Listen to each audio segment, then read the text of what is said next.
back. Always interesting, I'll put it that way, to have Bill Gallagher in the house. He's a pastoral counselor. He's the founder of TeamWorks, and he comes into your organization, your ministry, your organization. He does stuff for counties and states and schools and businesses and professional groups and medical community, and works with your team to make it more effective, more impacting, and maybe even navigate you through some troubled waters. You can get a hold of him at TeamWorks, that's one word, teamworks-works.com. There's a picture of the landing page there. How you doing, bud? Pretty good. Well, the word interesting is interesting. It's one of those double meaning words. Yes. It's either, oh, interesting, this is exciting, or that's interesting. Yeah. Yeah, well, we're somewhere in there. Yeah, there you go, somewhere in between. Yeah, it depends. We want to talk about a subject that we're all impacted by, parenting. Yes. Parenting, and then how were you parented? Yes. And parenting, do we bring it from our past into our present? And yes. Has parenting changed? Yes. I think it's changed, especially in our culture. Yeah. It's not gotten any better, let's say that. Well, one of the things I think parents struggle with, you know, they're fighting technology. Yeah, big time. Big okay, time. And in fighting technology and social media, there's something that has fallen through the cracks. It's called respect. Oh boy. Do we really, genuinely, authentically respect people, and even those that we disagree with? Yeah, that's a good question. Yeah. Or do they have to follow our train of thought and convictions, and we won't respect them if they don't? Yeah. Yeah. You know, Jesus walked among people that by nature had zero respect for where he was coming from, but he loved them out of it. Yeah. I'm not saying fall down and play dead, but yep. The problem is if we don't, as adults, show respect, how in the world do we teach our kids to be respectful? Yeah, that's a good, you know, some adults really bristle against that phrase. I had a lady one time, you know, I was working with a 16-year-old girl and, you know, trying to teach her some boundaries and things like this. And you know, I come to find that because the mother called me and didn't like the advice I gave her, and she was militant. And I told her, you know what, we teach our kids respect by our loving, gracious authority, and we need to respect them as well. And I thought she was going to come through the phone and strangle me. The Bible does not tell me to respect my child. And I go, well, this is why you have what you have. And this is why she's coming to see me. Wow. So, yeah. I mean, they learn respect from showing respect. Now, we know that obviously we're the authority, and then we got to release them and so on. Hey, I want to begin, too, with a passage. Chuck Swindoll, my favorite. He's still on the air here, right? Chuck Swindoll, my favorite. Proverbs 22:6. Okay. Train up a child in the way he should go, and when he is old, he shall not, what? Depart from it. Depart from it. What does that mean? Well, Swindoll, first of all, says the most quoted passage on child rearing in the Bible, and ironically, the most misunderstood. Okay. So what I think maybe the preachers of the old days, or what we thought this meant off the cuff, was that our children eventually are going to sow their wild oats. And the parents are home praying for crop failure. Crop failure, yes, again. But that somehow we have to beat the gospel into them, make them memorize Scripture, they will fall away from the Lord, and then on their deathbed they'll repent. That is not what this verse means. Okay. What the verse means, based on what Swindoll broke down, is that at birth, when a child was born into this world, the midwife would crush some dates, make it really, really sweet and soft, and rub the dates in the bottom palate of the mouth, which created a sucking action and taught the child How to nurse. how to nurse. So, in other words, it was to encourage the kind of behavior that would benefit the child. And the midwife would wisely prepare and use the infant's natural instinct to guide them towards what is best. Good parenting is by inspiration, not coercion. Okay. And it means that we need to know our child's bent or temperament at an early age and encourage them to go that way. So Proverbs 22:6 says, teach your child in the way he should go, not in the way we think he should go. And he will not depart from it. So it's in other words, encourage him not according to your will necessarily, and I talk a lot about this when there's family businesses, you know. And say there's a family business, maybe it's trucking. And you know, the first 3 children follow dad. And the last one says, I have no desire to do that. Well, if you coerce or force that child to be that, they will rebel and hate it. Okay. Okay? So it's the way in which he should go. Okay, so then there is a further responsibility, if I'm understanding you correctly. There's a further responsibility of the parent to spend time before the Lord to discern Oh boy. the way that child should go. Yeah, they're bent, kind of their bent. Like what is their gifting? What is their passion? What is their desires? On our face, on our knees as mother and fathers. I was a 3rd grade teacher for a couple of years. I don't know if you knew that. Well, I know you've done everything once. And then they've had enough, and I moved to the next one. Well, I know you did. Are you going into lobotomies now? So it didn't take me long. I taught it for 2 years, and I had 21 kids in my class. Yeah. Christian school, 3rd grade teacher. One of the best things I've ever had done in my life. Really? One of the best. And it didn't take me long to find out that not every child was the same. I mean, some children were excellent at math and science. But generally, not always, because we know that there's real smart IQs out there that can do it all.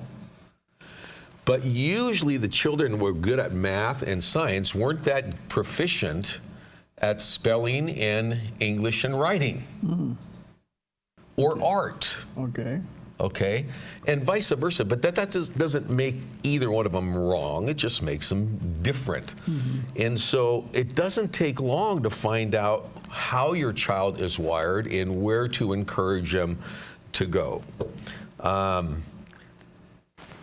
That's our role as parents.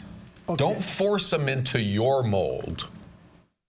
Be sensitive as to how God wired them and ask what His will is for them, not yours. All right, let me take a break with this question in mind. Okay. Then that means you got to learn how to help the child to make good choices. Yes. Not force the child to make your choice. Exactly. All right, let me take a break. Go to Teamworks, that's one word, -works.com. That's Bill's landing page. And yeah, we're talking about parenting today, but he's also very good in helping you with staff management issues. We'll be right back. Yeah.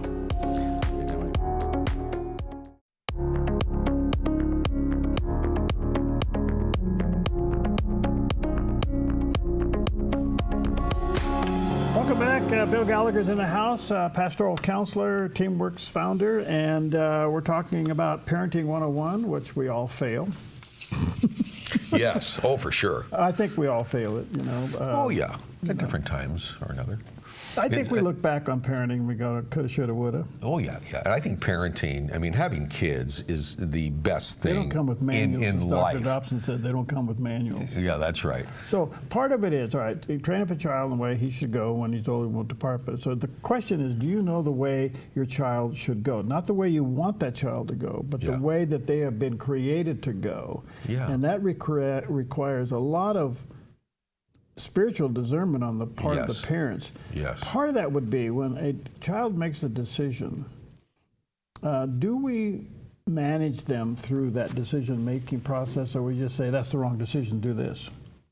Yeah, well, I think that what the scripture is to be very, very wise and to walk with him if you feel that it's a natural desire or bent that's healthy and biblical and good for them, even if it's not your plan for him to be another principal owner of your business. I mean, that kind of stuff, you know, Right. where do they want to go? Okay, so I got some tips here for you. All right, good. Okay, parents, I have 3 parental principles that work in raising our children. And of course, I, like you, didn't do it perfect, but I loved being still love being a dad. I got 7 granddaughters now, by the way, for my older kids. 7 granddaughters. No grandsons, 7 of them. You know how expensive that is? Well, yeah, that's why I live here, and they live up there, and then the other grandparents can. No, anyhow. So here's 3 principles that work in raising your kids, even when they're little, especially adolescent and teens. Rules without relationship equals rebellion.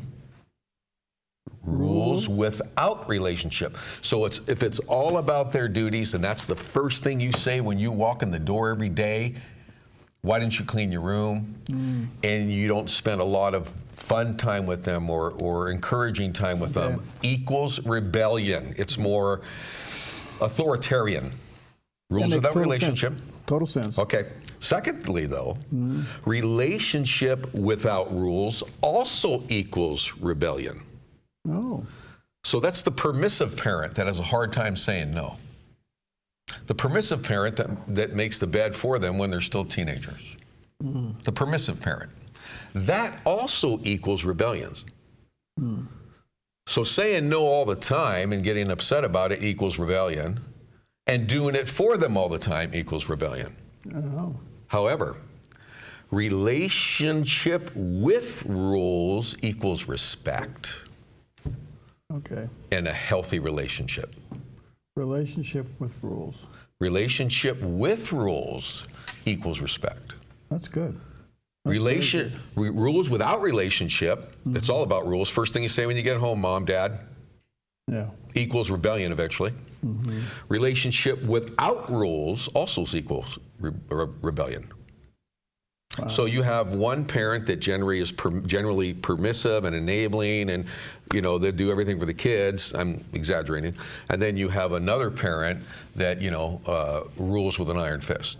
Both of those models equal rebellion. Relationship with rules equals respect. What do you say to the helicopter parent? Well, that would be the enabling one. I say, land the helicopter and let them learn as they get older how to face consequences. We're supposed to raise them to release them. You know, let's say that you go out in the world. You're 19 now. Now you're out of the house and you love sales. You're going to be a salesman, and you go out into the real world, and you're rude to your suppliers. Now, if you're in the real world, you're 19 and you're in the real world and you're an upcoming salesman and you're rude to your suppliers, what do? They cut off your supplies. Yeah. Yet, if we're rude to, a lot of children and teens are rude to parents, we cave and give in to them. There was a book in the 90s written by a psychologist, and because of his word usage, I'm pretty sure he didn't know the Lord. But the title of the book was something like, Mom, I'm not blankety blank going to do what you're asking me to do, but can you drive me and Mary to the mall? Wow. That was the name of the book. So, okay, so rules without relationship, very important principles. Here's another one. Mean what you say and say what you mean. To your child, to your teen, mean what you say and say what you mean. Okay. Well, my mom was a single parent. She was a nurse, had 2 boys, single parent. And so we sort of had a friend of the family that kind of was like a nanny to us, and her name was Gertrude, and I called her Aunt Gert, okay? And she spoiled me to no end. I'll remember in San Francisco, right on Market Street, there was a big movie theater, and she took me and fed me sugar the entire movie. I was about 6. Popcorn, ice cream, soda. Yeah. And I knew there was still candy in her purse. And we got on the streetcar to go home, and I see her like I see you right now. And I was 6 years old. I remember this. I said, Aunt Gert, can I have some more candy? She goes, oh, no, Billy, you've had plenty today. I've given you plenty today. And I turned away from her, and I looked out the window. I was sitting near the window on the streetcar. And I thought to myself, I know that if I start crying or get a little bit loud and upset, she's going to reach in her purse and give me candy. And I did it. And she reached in her purse and gave me some candy. And it ruined my life. From that point on, I knew exactly what to do to get my way from Aunt Gert. And so when I see like a mom at Fred Meyer, you know, they put the candy where the register is on purpose, you know. Yeah, right, sure. And she says no 4 times and finally caves, I think you're ruining your life and your child's life. So mean what you say and say what you mean. Where is the balance between firmness and grace? Well, that's perfectly a good question, because Jesus came what? With what? Grace and truth. A healthy biblical parent is both gracious but truthful, which is more firm. Mm-hmm. You got to have both. You got to have both. But I think that if you say no, and they know how to wear you down, mom and dad, and then you say yes, you have no idea the size of sword you've just fallen on. Mm. So I have a couple phrases. Think quickly. A request or rule without a consequence is only a suggestion. A request or a rule without, oh, okay. Without a consequence. And by the way, in the real world, where you're dealing with adults, if you say, no, I'm not going to do it, you turn around and do it, people never take you seriously. Yeah, neither do kids. You're toast. Okay. Another one is, in life which you get, you tolerate, and it gets worse with time. Oh. We have to teach our kids and our parents, in life you get what you tolerate, and it gets worse with time. That's true. Now, as far as teenagers with, learning responsibilities, okay? So we used to have, I did a couple of things right as a parent, and this was one of them. We taught our teenagers that on Saturday morning, your room must be immaculate or you go nowhere. But it's your choice. It's your choice. If you want to go to the movie, Michael, I understand you're going to the movie with Carlos and his father on Saturday at noon. Yeah, I'm looking forward to that movie. Then by 11:30, your room will be immaculate, the way we call immaculate, nothing thrown under the bed, stuffed in a closet. That kind of immaculate. Then you close the door and go away and don't open the door again. Because about 11:30, it's not immaculate. You call Carlos's father and say, I'm sorry, Michael has some chores he didn't finish today, maybe next Saturday. And guess what? They learn really quick how to learn responsibility and to do it in a timely way. But if the parent doesn't care and he gets to go to the movie anyway, boy, I don't know what to say. Well, that's kind of like Dr. Kevin Lehman talking about putting the kid in the room, letting him cry, even when the fingers are underneath the door. That's beautiful. It was never God's will that a 4-year-old or a 16-year-old run a household. Yeah. Never God's will. Yeah. So I leave you with this. If you want a good book, if you got a strong-willed child, listener, the best book on it is by Cynthia Tobias. Oh.